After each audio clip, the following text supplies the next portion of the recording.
വണക്കം. ഇന്ന് നമ്മൾ ഒരു കൊഴുക്കട്ടയാണ് ഉണ്ടാക്കാൻ പോണേ. കുറച്ച് മധുരമുള്ളതും കുറച്ച് എരിവുള്ളതുമാണ് ഉണ്ടാക്കണേ. ഈ എരിവുള്ള കൊഴുക്കട്ടയ്ക്ക് ഞാൻ കുറച്ച് പുട്ടുപൊടി കൂടി ആഡ് ചെയ്തിട്ടുണ്ട്. എന്താണെന്ന് വെച്ചാൽ നൈസ് പൊടിയുടെ ആണ് ഉണ്ടായിരുന്നത്. അപ്പോൾ അതിൻ്റെ കൂടെ കുറച്ച് തരിതരിപ്പ് കിട്ടാൻ വേണ്ടിയിട്ട് പുട്ടുപൊടി ചേർത്തിരിക്കുക. ഇത് രണ്ടിലും നാളികേരം ഇട്ട് മറ്റതിൽ ഉപ്പിട്ടു. ശർക്കര ഉരുക്കിയെടുത്താൽ മതി.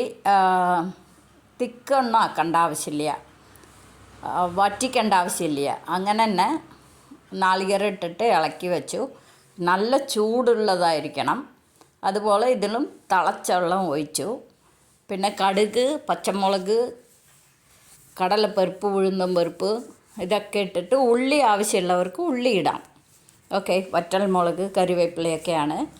കടുക് വറുത്തിട്ട് ഞാൻ ഇട്ടിട്ട് അതൊന്ന് ആവിയിൽ വേവിക്കുക. എല്ലാം കൂട്ടി കുഴച്ചിട്ട് ആവിയിൽ വേവിക്കുക. നമുക്കൊരു 6 ഒരു 8 മിനിറ്റ് വയ്ക്കുമ്പോഴേക്കും വെന്ത് കിട്ടും. എന്താണെന്ന് വെച്ചാൽ ഇതൊക്കെ നമ്മൾ വറുത്ത പൊടി, തിളച്ച വെള്ളം ഇങ്ങനെയൊക്കെ ആകുമ്പോൾ പെട്ടെന്ന് വേകും. ഒരു 8 മിനിറ്റിൽ എനിക്ക് കറക്റ്റായിട്ട് വെന്തിരുന്നു. Okay, super ടേസ്റ്റായിരുന്നു.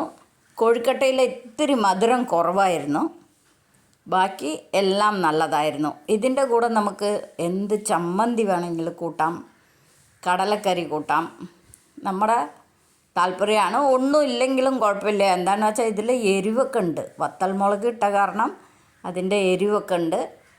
നല്ലതായിരുന്നു.